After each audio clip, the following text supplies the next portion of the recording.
This machine is a hammer strength isolateral row machine. So this is a plate loaded machine, meaning that in order to have resistance, you're gonna have to put some weighted plates on the metal rungs on the outside of the machine. So for the purpose of this video, I'm going to put some 45-pound plates, one on that side, one on this side.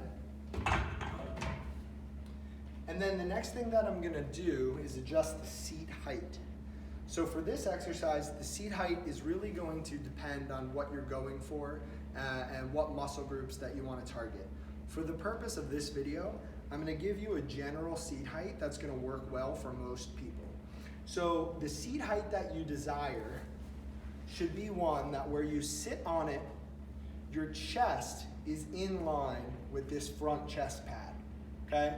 So right at about the level of my chest is where the top of this pad is, and that should be pretty good for most people, okay? But if you do need to adjust the pad, what you're going to do is lift up, lower it down, and then drop it back down into place.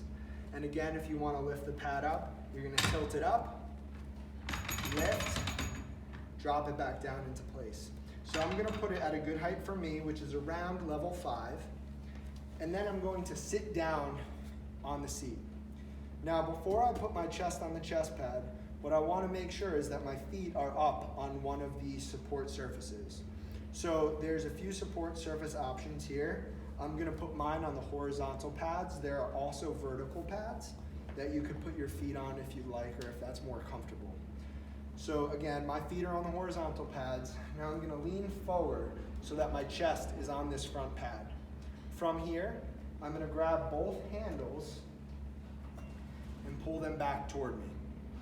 I'm going to perform a rowing motion, so I'm going to pull my arms back toward my body, keeping my elbows close and my shoulder blades are pinching together.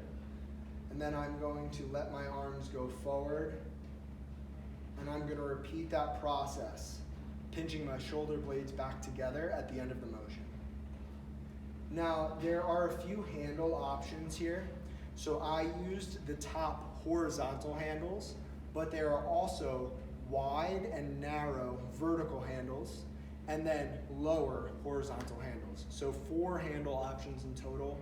And what you choose to use will depend on a few things, but the only difference is just going to be the muscle activation that you get when you perform the exercise. So again, there's no right or wrong way.